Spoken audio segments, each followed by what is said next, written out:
안녕하세요. 파혼의 아픔을 딛고 내년 봄 결혼하는 29살 남자입니다.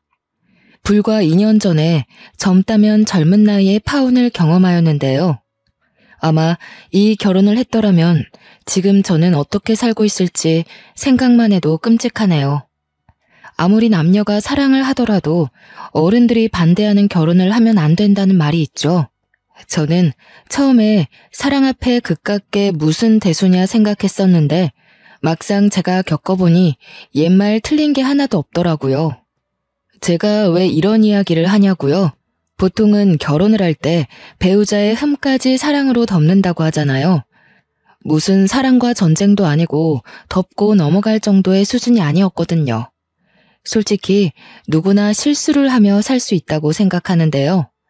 문제는 실수를 넘어서 범죄 수준으로 저 하나 눈 감는다고 넘어갈 문제는 아니었다는 거죠. 몇 번을 다시 생각해봐도 치가 떨리지만 파혼하길 정말 잘했습니다. 부모님의 영향으로 저는 사람 사귀는 기준을 돈으로 평가하지 않습니다. 그러나 파혼을 경험하면서 더더욱 그러지 않기로 생각했거든요. 돈이 있으면 물론 좋죠. 먹고 싶은 거, 하고 싶은 거 다 할 수 있으니까요. 뭐든지 과하면 탈이 나듯이 어쩌면 저와 파혼한 그 여자도 인생에 탈이 난 것 같네요. 사랑에 눈이 멀어 제 손으로 인생을 망칠 뻔했던 사연 한번 들어보시겠어요? 저희 부모님은 이름을 대면 알만한 화장품 회사를 운영하고 계세요. 자랑은 아니지만 남들이 저보고 금수저라고 하더라고요. 저희 집이 화장품 회사를 운영하게 된 건 증조 할아버지 때부터입니다. 원래부터 화장품 사업을 하신 건 아니고 집 주변에 커다란 해바라기 밭이 있었는데 해바라기 씨로 기름을 짜 파는 일을 하셨대요. 할아버지 친구들과 놀다가 작은 상처가 생겨 들어오는 날이면 증조 할머니께서 직접 만들어 발라주시던 연고가 있으셨는데 처음에는 냄새도 별로고 왜 이런 걸 몸에 바르나 생각하셨답니다.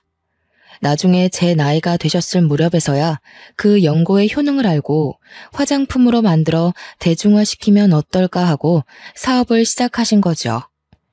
유기농 제품으로 소문이 나기 시작하면서 사업의 규모는 커져갔고 지금에 이른 거죠.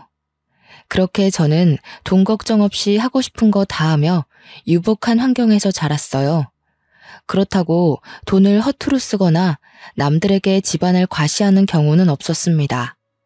부모님이 돈을 많이 벌면 나보다는 남들을 위해 써야 한다며 항상 받은 만큼 베푸는 삶을 살라고 하셨거든요. 원래는 대학을 졸업한 뒤 곧바로 아버지 회사에서 경영 수업을 받을 예정이었어요. 하지만 아버지는 세상 돌아가는 물정을 알아야 한다며 오피스텔을 하나 얻어주시고는 일절 지원을 하지 않으셨습니다. 생활비, 용돈, 식비, 그 모든 것을 제가 스스로 해결해야 했고 저도 동의한 부분이었지만 막상 혼자 모든 걸 해결하려니 정말 막막하더라고요. 매번 어머니나 이모님이 해주시던 밥만 먹다가 제가 스스로 요리도 해보고요. 말 그대로 맨땅에 헤딩이었습니다. 그래도 다행인 건 용돈을 차곡차곡 모아둔 덕에 당장 생활할 돈은 있었죠. 제가 취업한 회사는 A그룹 계열사로 마케팅이나 기업체 홍보를 도와주는 업체였는데요. 저는 홍보팀에서 업무를 담당하게 되었습니다. 입사한 지 한 달 정도가 되었을 무렵 입사 동기들과 술자리를 가졌어요. 회사에 적응을 했냐, 일은 어떻냐 등 이런저런 이야기를 하며 술 한 잔을 기울였죠. 그러다 각자 연애에 대해 말을 하게 되었죠. 별 관심이 없던 터라 듣는 둥 마는 둥 하며 안주를 먹고 있는데 동기 녀석 중 하나가 저에게 연애해 볼 생각 없냐고 묻는 거 아니겠습니까? 아직 자리 잡기 전이고 누굴 만날 여력이 되지 않았기에 지금 당장은 생각이 없다고 했죠. 사실 연애를 하는 데 있어서 쓰라린 아픔이 여럿 있었죠. 첫사랑도 대학을 다니며 만나던 여자친구들도 저는 제가 차본 적이 없거든요. 실제로 사귀면서 나중에 제 배경을 알고는 부담스럽다며 이별을 고했던 터라 남들처럼 평범한 연애는 하기 어려웠어요. 좋게 헤어졌던 적이 없거든요. 윤성아, 우리도 이제 어엿한 사회인인데 연애도 하고 슬슬 결혼도 해야지. 번듯한 직장에 생긴 것도 이 정도면 준수하지. 어디 모자란 데가 있냐? 동훈아, 너도 잘 알잖아. 내가 겁나서 연애하겠냐? 만났다 쳐. 또 차이라고. 난 차라리 평생 솔로로 살련다. 생각해주는 마음은 고맙다. 그래, 그 마음 내가 잘 알지. 드라마에서 보면 재벌은 재벌끼리 결혼하잖냐. 너도 정략 결혼 뭐 그런 거 안 해? TV에서 보면 거래처 대표 딸이니 무슨 의원 딸이니 하면서 다 연결되던데? 말이 되는 소리를 해라. 우리 집이 무슨 샘샘그룹 수준도 아니고. 그리고 우리 집 그렇게 보수적인 집 아니다. 우리 부모님도 대학 때 만나서 연애 결혼하셨다고. 나는 자연스러운 만남을 추구해. 정략 결혼? 난 절대 그런 거 안 할 거야. 연애는 부질없다며 저한테 연애는 사치인 것 같다고 신세한탄을 하자 회사 사람 중에 유일하게 저희 집에 대해 아는 친구였던 터라 저를 이해해 주더군요. 그래도 기분 좋게 모임이 마무리되고 며칠의 시간이 흘렀습니다. 저에게 연애해 볼 생각 없냐던 동기 녀석이 간만에 불금을 즐겨보자며 저녁을 먹자고 연락이 온 거예요. 그래서 퇴근 후 근처 식당에서 보기로 하고 먼저가 기다렸습니다. 한 20분쯤 지났나? 언제 오나 전화를 해보려던 찰나 가게로 동기와 처음 보는 여자가 같이 오는 게 아니겠어요? 동기랑 둘만 보는 줄 알았는데 처음 보는 사람이 있어서 그런지 분위기가 괜히 낯설게 느껴졌어요. 인사해. 얘는 남가은. 이쪽은 내 입사 동기 정윤성이고. 아, 윤성아. 가은이 예쁘지? 가은이는 거래처 담당 직원인데 나랑 동갑이지 뭐야? 일하면서 연락하다 보니 우리 친구 먹기로 했어. 너한테도 소개시켜주고 싶었어. 이야, 잘 어울리는 한 쌍인데? 괜한 자리에 끼어든 건 아닌가 모르겠네요. 내가 만나게 해달라고 졸랐어요. 동훈이가 사진을 보여주는데 그쪽 보고 첫눈에 반한 거 있죠? 기분 나빴다면 미안해요. 가은이가 성격이 얼마나 좋은데 이왕 이렇게 된 거 나이도 같으니 친구로 지내는 게 어때? 원래 친구에서 연인으로, 연인에서 부부로 다 그렇게 된다더라. 너는 무슨 소리를 하는 거야? 임마, 뜬금없이. 같이 오는 사람이 있었으면 미리 말을 해야지. 그리고 늦으면 늦는다고 이야기라도 하던가. 너도 참. 그러니까 내가 오늘 술 한잔 산다잖냐. 우리 가은이 모시고 오느라고 조금 늦었다. 미안하다 미안해. 자자, 이렇게 만난 것도 인연인데 다들 한잔합시다. 분위기가 무르익어가고 그 여자와 번호도 교환하며 셋이서 늦은 밤까지 술을 마셨죠.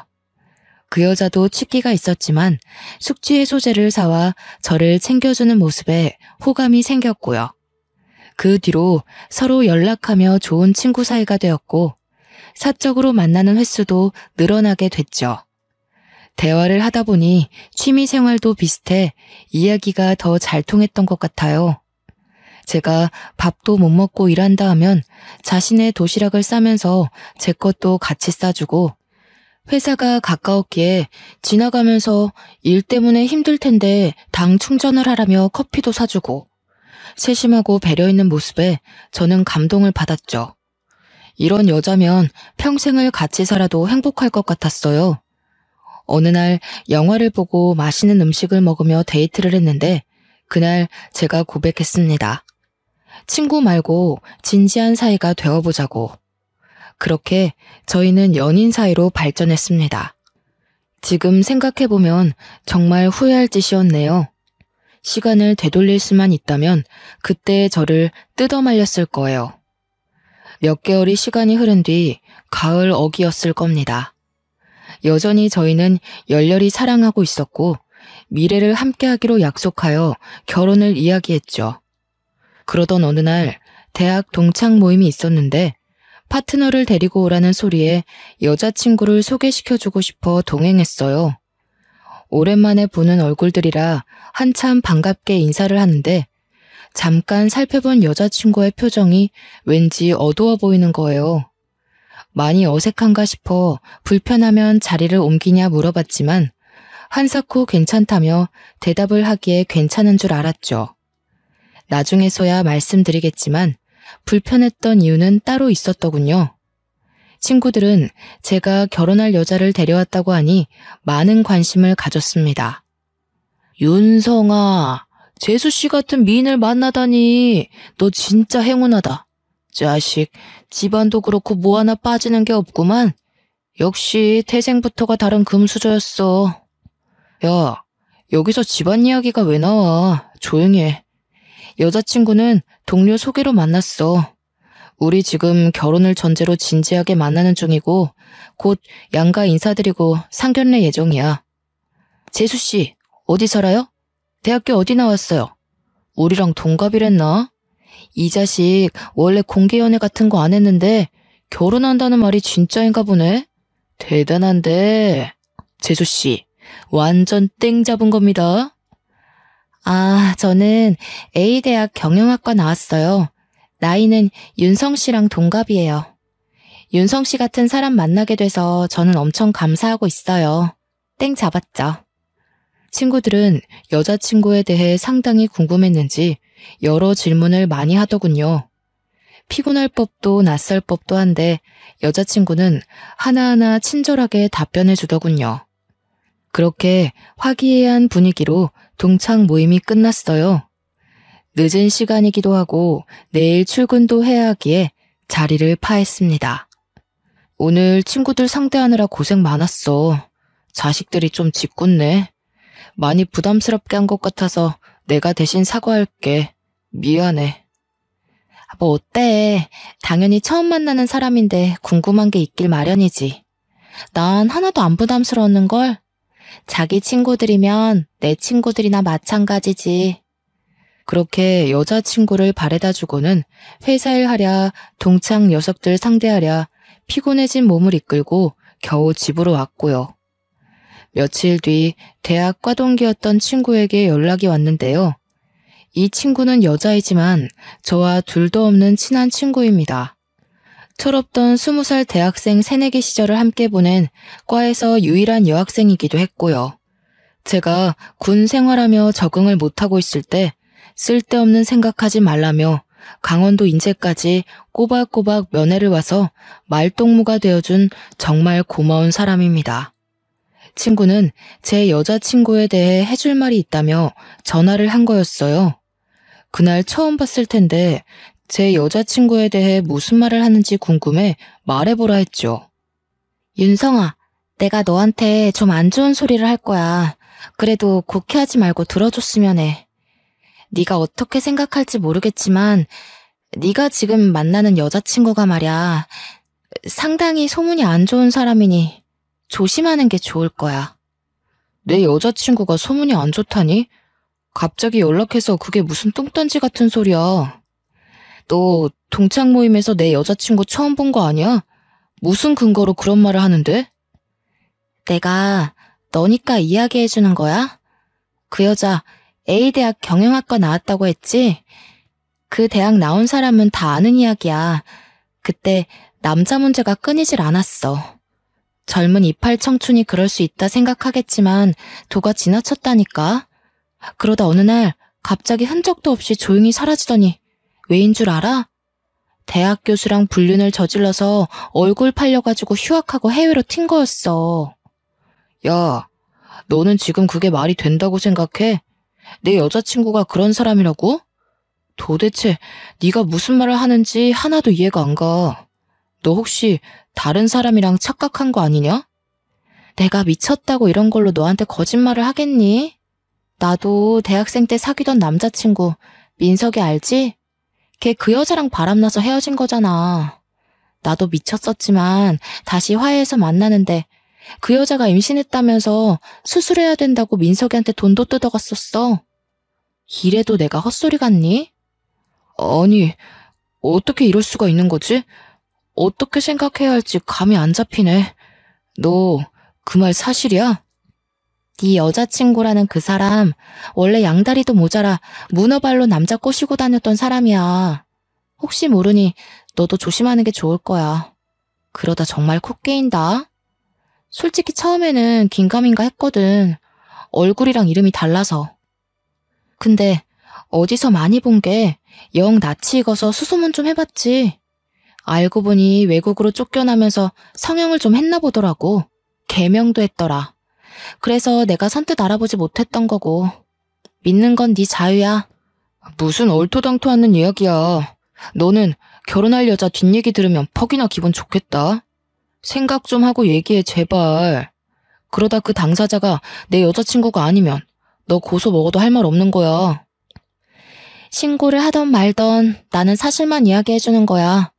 믿던 안 믿던 그것도 네 자유고. 내 말 무시하면 고스란히 대가를 치를 거라는 것만 알아도 다 경험에서 우러나온 이야기야. 그렇게 잡소리할 시간에 네 취미 생활이나 더해. 결혼 준비 잘해가고 있는 커플한테 그게 할 소리냐? 너 다시는 연락하지 마. 결혼을 약속한 여자친구의 뒷이야기를 들으니 기분이 좋을 리 있겠습니까? 저는 결국 친구에게 신경질을 내버렸죠.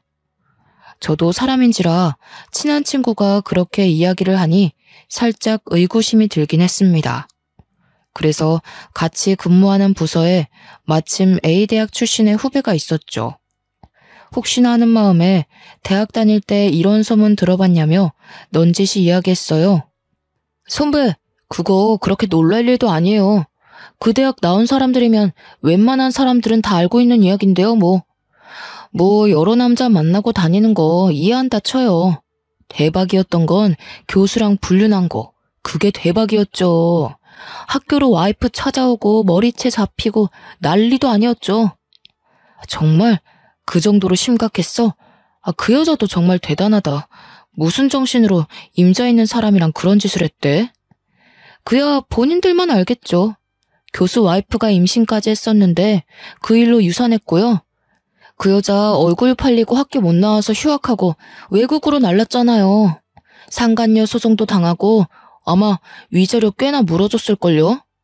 성형했다는 소문도 있고 아직도 그 교수랑 만난다는 얘기도 있고. 후배마저 그렇게 이야기하니 머리가 띵하더라고요. 저한텐 그저 다정하고 착하고 세심한 여자친구였기에 절대 상상할 수 없던 일이었습니다. 정말 기가 막히네. 혹시 궁금해서 그런데 그때 그 사람 누군지 알 수 있어? 사진이라던가. 후배는 아직도 생생하다며 자신도 그때 너무 충격이어서 친구들이 보내준 사진을 아마 휴대폰에 저장해놨을 거래요. 한참을 뒤적거리더니 사진 한 장을 제게 보여주는데 아뿔싸. 저는 그 사진을 보고 아무 말을 할 수가 없었죠. 외모가 조금은 다른 모습이었지만 저는 여자친구인 걸 단번에 알았죠. 목 부분에 사고로 생긴 5cm 정도 되는 흉터가 있었는데 사진 속 여자도 같은 위치에 상처가 있더라고요. 이 여자 정말 그런 일이랑 거리 멀어 보이죠? 진짜 연예인보다 더 유명했을 거예요. 아직도 가끔 회자되는걸요? 완전 학교 명물이에요, 명물. 안 좋은 쪽이지만. 그럼 말 다 했죠, 뭐. 그날 도무지 일이 손에 안 잡히더군요. 후배한테 괜히 물어봤나 싶기도 하고 지나간 과거인데 지금 와서 무엇을 어쩌겠나 싶더라고요. 선배, 아까부터 계속 표정이 안 좋아 보이는데 아까 그 일 때문인 거예요? 혹시 여자친구랑 싸웠어요? 아까부터 계속 표정이 왜 그래요? 내가 내 입으로 말하기 쪽팔리지만 사실 아까 물어본 그 여자 아무래도 내 여자친구 같아. 내 옆에 그런 파렴치한이 있었다니 정말 충격이야. 어떻게 아무렇지 않은 얼굴로 나를 만나고 바람까지 피우는 거지? 네? 그 얘기할 때부터 어느 정도 짐작은 했었지만 진짜 가관이네요. 제가 뭐라 할 건 없지만 우선 사실 확인부터 해보세요. 이러고 혼자 썩히지 말고 대화를 해보시는 게 어떨까요?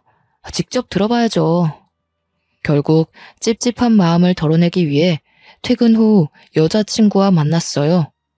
여자친구를 둘러싼 소문에 대해 확인하고 싶었고 아니길 바랐습니다. 가은아, 내가 기분 나쁘게 생각하지 말고 들어. 대학 동창 녀석이 어느 날 연락 와서는 너에 대한 이야기를 하더라고. 불륜을 했네, 남의 남자를 꼬셨네 하면서 안 좋은 이야기인데 이 소문은 사실인 거야? 아니지? 뭐? 진짜 어이가 없어도 너무 없다.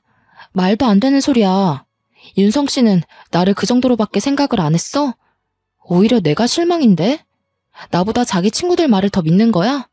나 지금 무지 황당한 거 알아? 기분 나빴다면 미안해. 한두 사람도 아니고 꽤 많은 사람들이 같은 말을 하니 나는 그저 사실 확인을 하고 싶었어. 더군다나 우리 결혼을 약속한 사이인데 서로 숨김은 없어야 한다고 생각해. 혹시라도 말 못한 게 있으면 지금 말해줘. 사실대로 말하면 그 소문들이 하루아침에 사그러드니? 그래, 내가 사실대로 말해줄게. 사실 우리 집 형편이 그렇게 좋지는 않아. 지금 내가 회사 다니기 시작하면서 조금씩 나아진 거지.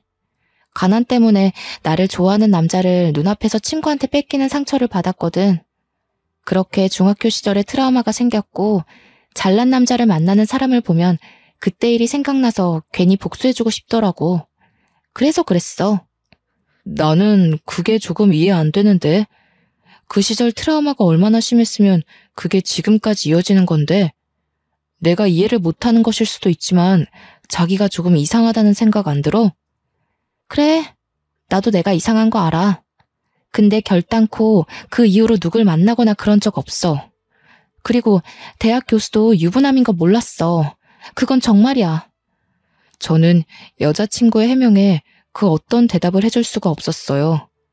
애초에 그런 상황들이 용납이 되질 않았고 이해가 되질 않았거든요. 제발 아니길 바랬지만 여자친구에게 실망해 저는 이별을 고했습니다.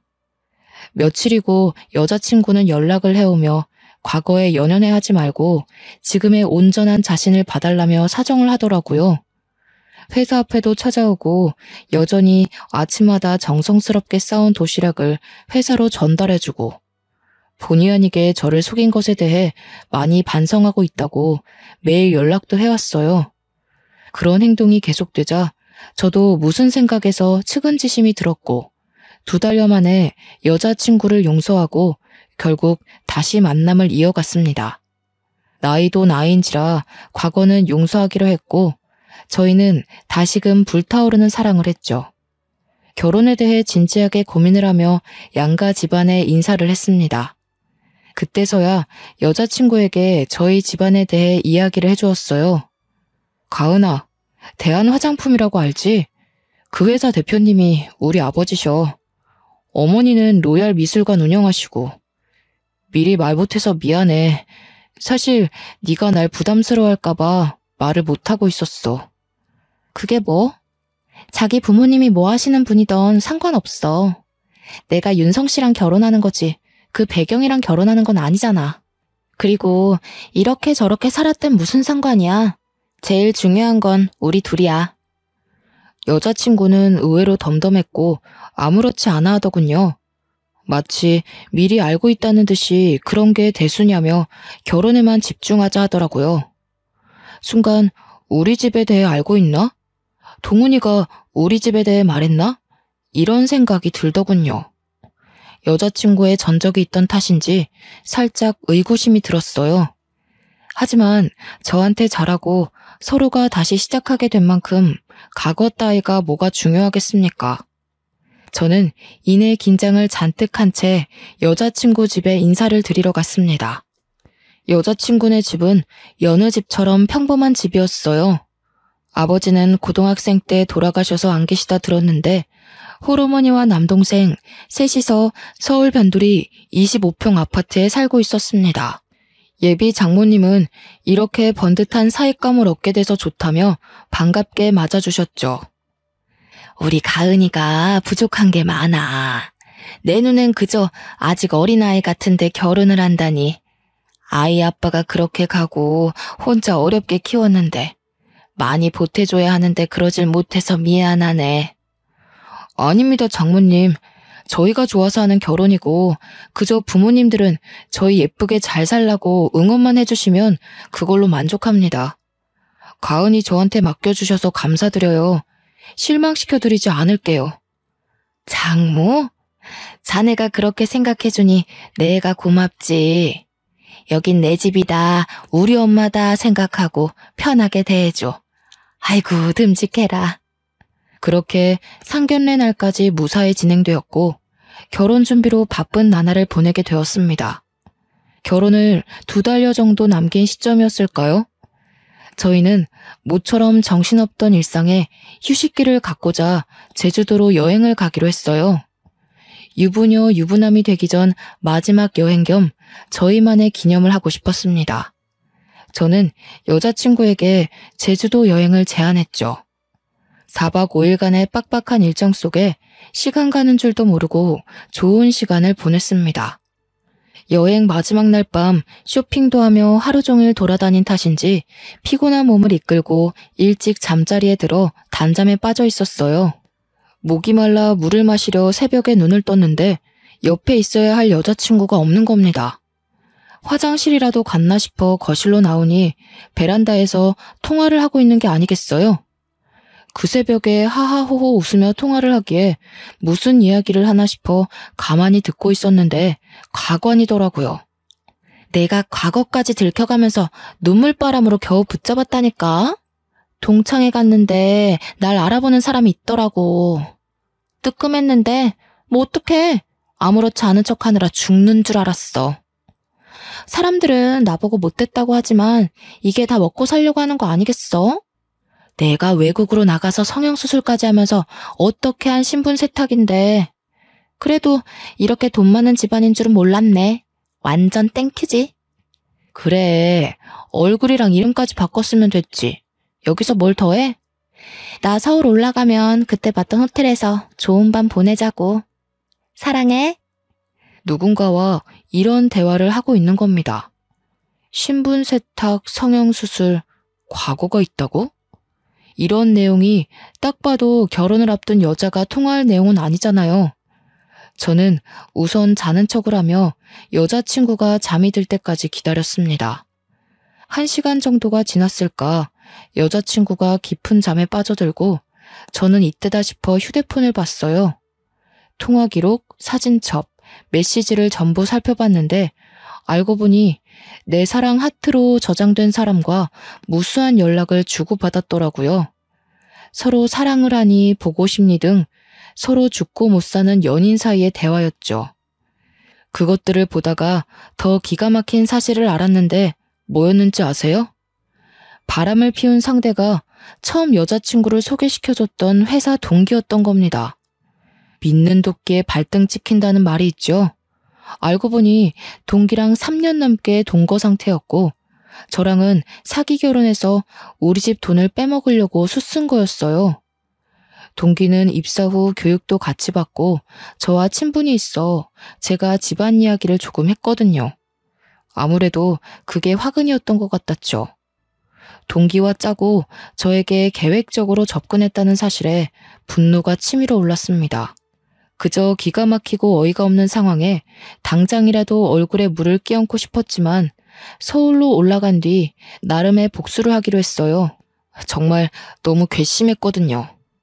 엄마, 아버지, 저 드릴 말씀이 있어요. 제가 진지하게 생각해봤는데 결혼은 아직 때가 아닌 것 같아요. 이 결혼은 없던 일로 할게요. 윤성아, 그게 무슨 소리냐?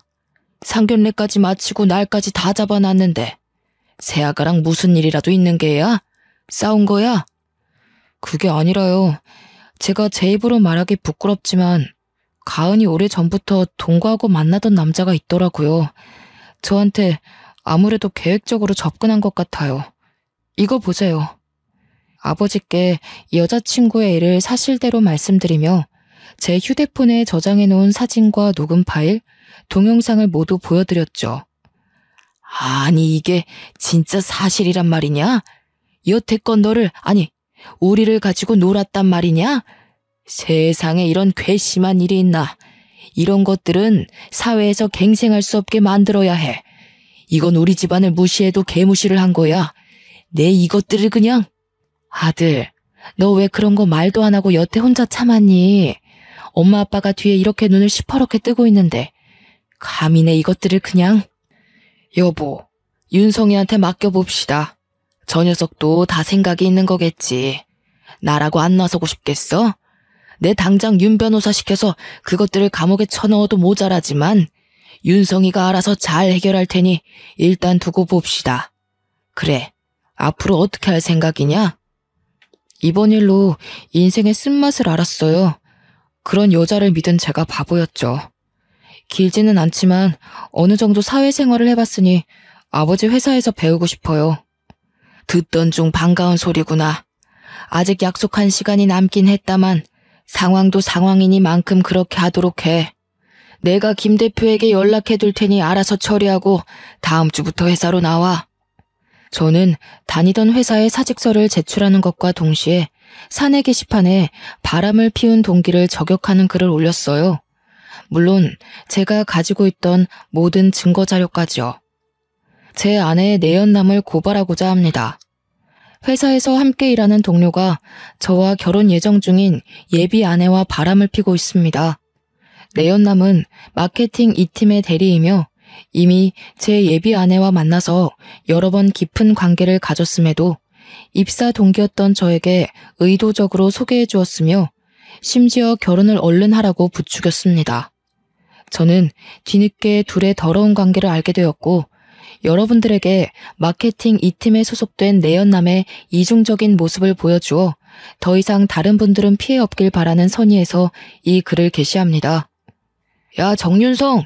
사내 게시판에 글 올린 거 너 맞지? 너 당장 이 글 내리지 못해? 내가 명예훼손으로 고소해서 콩밥 먹이기 전에? 정신이 어떻게 된 거 아니야? 너 미쳤어? 미쳤냐니? 너야말로 미친 거겠지. 어떻게 작정하고 그런 짓을 하냐? 네가 그러고도 사람이야? 고소? 하고 싶으면 얼마든지 해봐. 게시판에 저격글 올린 게 비열한 방법이지 않느냐고요?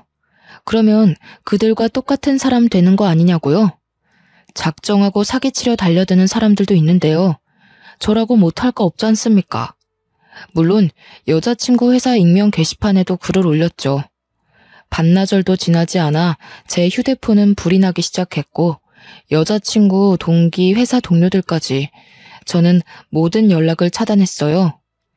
여자친구가 매일같이 오피스텔로 찾아와 자신이 잘못했다며 용서를 빌더라고요.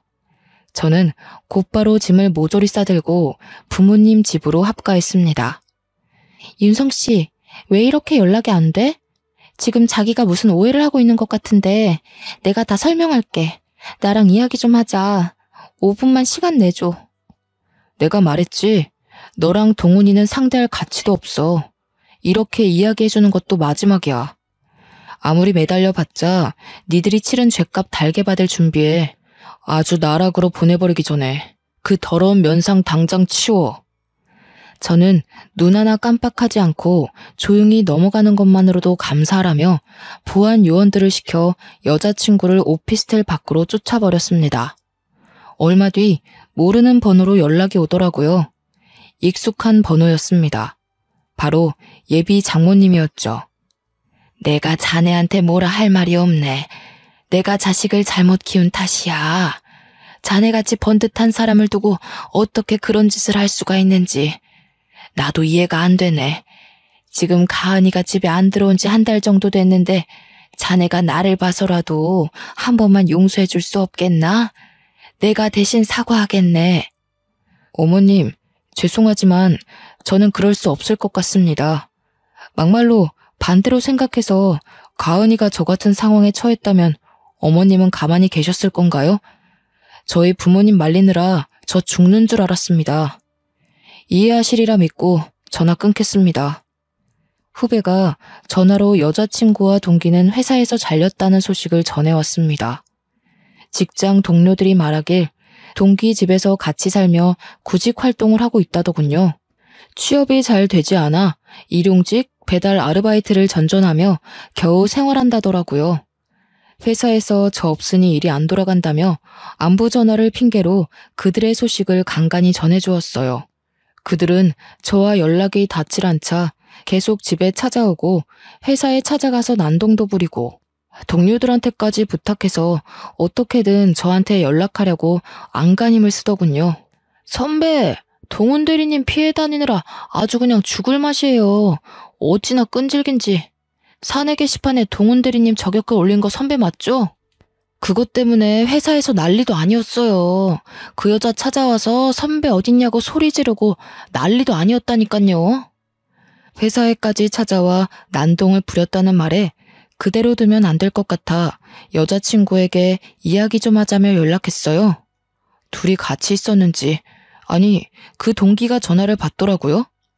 난데 마지막으로 말할 기회 줄 테니까 할 말 있으면 지금 다 해. 왜 엄한 회사에 가서 난동을 부려? 아직도 정신 못 차렸구나. 야, 정윤성. 너 지금 뭘 잘했다고 잠수 타고 난리야. 너 또라이 아니야? 그거 엄연한 명예훼손인 거 몰라? 어떻게 그럴 수가 있냐? 있는 집 자식이면 그렇게 나대도 되는 거야? 내가 너 때문에 회사도 잘리고 인생이 엉망진창인데 너 내가 고소해버릴 거야. 할 말이 그게 다야. 너도 가은이랑 똑같아. 하긴 끼리끼리 만난다더니 빚 좋은 개살구지 뭐.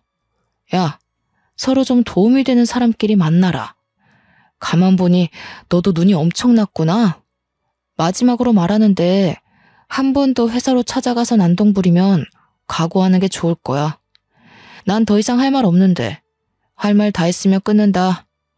며칠 조용하나 싶었는데 진짜로 저를 명예훼손으로 고소했더라고요. 저는 여자친구에게 약혼 해제의 책임에 따른 손해배상 청구 소송을 진행하며 강력한 법적 대응을 했습니다. 그들이 어떻게 나올 거다라는 걸 어느 정도 예상을 했던 터라 준비부터 소송까지는 수월했거든요. 제가 가지고 있던 증거들, 그리고 추가적으로 저에게 막말하며 전화통화했던 녹음 파일까지 모든 증거들이 저에게 유리하게 작용하여 재판은 당연히 제가 승소했죠.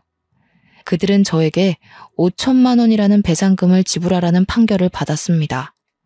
자신들은 돈이 없다며 취직도 못하고 있다며 한 번만 봐달라고 눈물과 콧물을 쏟으며 손과 발이 닳도록 싹싹 빌더라고요. 하지만 이제 와서 빌면 뭐합니까? 이미 엎질러진 물이고 돌이킬 수 없는 강을 건넜는데 말이죠. 뒤도 안 돌아보고 재판장을 나가려고 하자 제 바지가랑이를 잡고 늘어졌습니다. 윤성 씨, 내가 정말 잘못했어. 한 번만 봐줘. 선처해줄 수 없겠어? 우리가 무슨 돈이 있어서 그래. 어떻게 하면 용서해줄래? 하라는 대로 다 할게. 정말 죽을 죄를 지었어. 예, 아가. 아니, 김가은 양. 내가 아무 말 안 하고 넘어가려 했지만 이 말은 해야겠어. 감히 니까짓 게 우리 아들을 넘봐? 하도 우리 아들이 좋다니까 그냥 결혼시키려 했어. 근데 그랬으면 천추의 한이 될 뻔했네. 긴 말 필요 없고 잘못을 했으면 벌을 받아야 하는 게 마땅한 거야. 어디서 뻔뻔하게 용서를 구해? 엄마, 괜히 힘 빼실 필요 없어요. 본인들 잘못은 본인들이 제일 잘 알겠죠.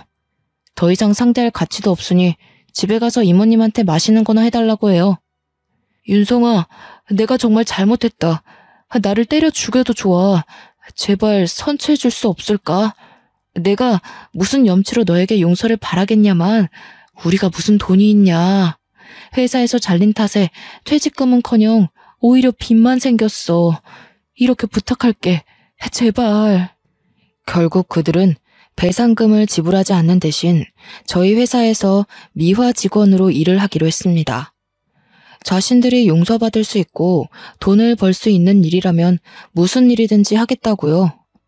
아침에 출근할 때마다 청소를 하고 있는 모습을 보고 있노라면 고소해 죽겠습니다. 저는 아버지 회사에서 일반 사원으로 근무하고 1년 정도 후에 본격적으로 경영 수업을 받으며 본부장 직책으로 승진했습니다. 성공한 젊은 사업가 이미지를 더해 뉴스나 해외 언론에도 소개되며 승승장구하게 되었고요. 가끔 지나가며 그들을 발견하면 갑질 아닌 갑질을 했습니다. 주변에 시선도 있고 그러면 안 되는 걸 잘 알지만 너무 통쾌한걸요.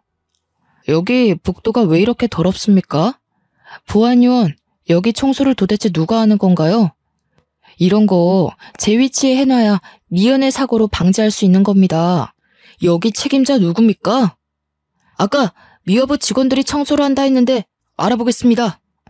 윤성아, 아니 본부장님, 제가 잠시 정신을 팔았네요.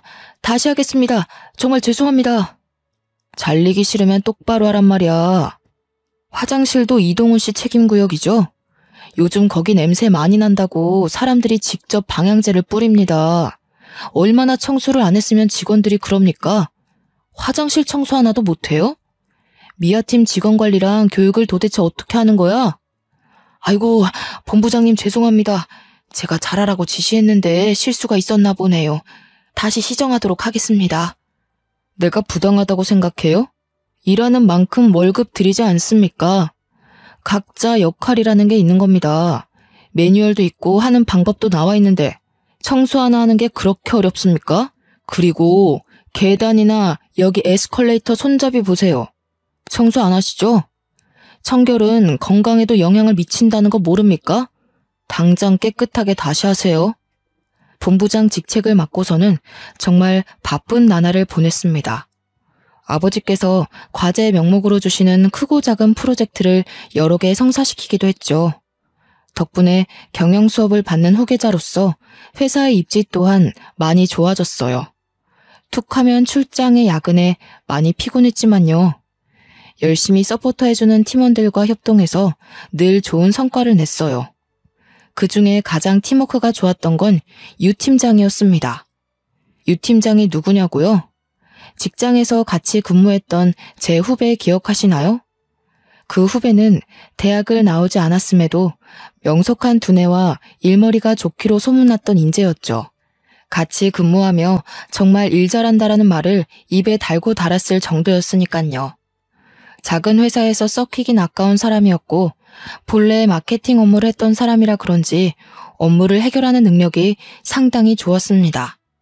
그래서 제가 아버지 회사에 입사한 이후 그 후배를 마케팅 팀장 자리로 스카우트 제안을 했죠.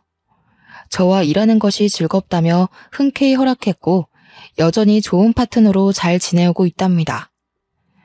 본부장님, 이 부분은 이렇게 진행하는 게 좋을 것 같고요. 경험상 이 방법도 나쁜 방법은 아니지만 리스크를 감안하면 비안이 좋은 것 같습니다. 본부장님 생각은 어떠세요? 지윤아, 너는 매일 같이 야근을 밥 먹듯 하는 상사가 지겹지도 않냐? 아무리 내가 스카우트 해왔다지만 어떻게 너 나보다 더 열심히 하는 것 같다? 본부장님, 먹고 살려면 뭔들 못하겠어요. 당연히 제 상사시고 위에서 시키는 일이니 눈 한 번 끔뻑하고 예 알겠습니다 하는 거죠. 일합시다 일. 이러다가 오늘 안에 끝낼 수나 있겠어요? 나 참 천하의 유 팀장 아니랄까봐. 어떻게 본부장보다 일머리가 좋냐 이거야. 며칠 전에 우수사원 표창도 받았다며? 그거 내가 힘써준 거 알지? 너 나한테 뭐 해줄래? 데이트? 술 한잔?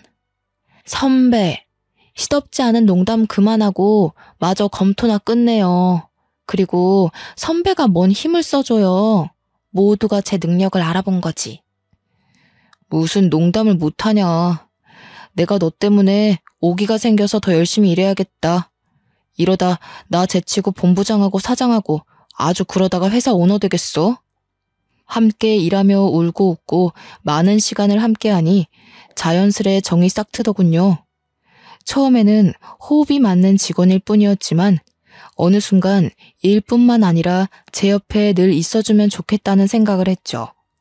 제 지난 과거를 아는 사람 중 유일하게 저를 보듬어준 마음 따뜻한 사람이기도 하고요. 그저 일을 잘하는 후배로만 여겼던 제 자신을 반성하며 유 팀장에게 고백했습니다. 그렇게 유 팀장과 저는 서로에게 없어선 안 될 존재가 되었죠. 내년 봄에는 결혼식도 올릴 예정입니다. 여전히 그들은 건물에서 미화원으로 근무하고 있죠. 제가 지난번에 난리친 뒤 미화 팀장으로부터 엄청난 갈굼을 받으면서요. 그래도 제가 갈구지 않아도 요즘에는 청소의 노하우가 생긴 건지 깔끔히 잘하더라고요. 벌써 2년 전 일이네요. 굳이 다시 생각할 이유도 없지만 지금 생각해보면 인생의 큰 교훈이 아니었나 생각합니다. 어쩌면 든든한 유 팀장과 함께 좀 더 나은 미래를 그려나가느라 그런 일을 겪었는지도 모르죠. 좋은 게 좋은 거라고 이미 지나간 일에 연연해하지 않고 앞으로를 위해 좀 더 열심히 살아가 보려 합니다. 제 기막힌 파혼 사연 어떠셨나요?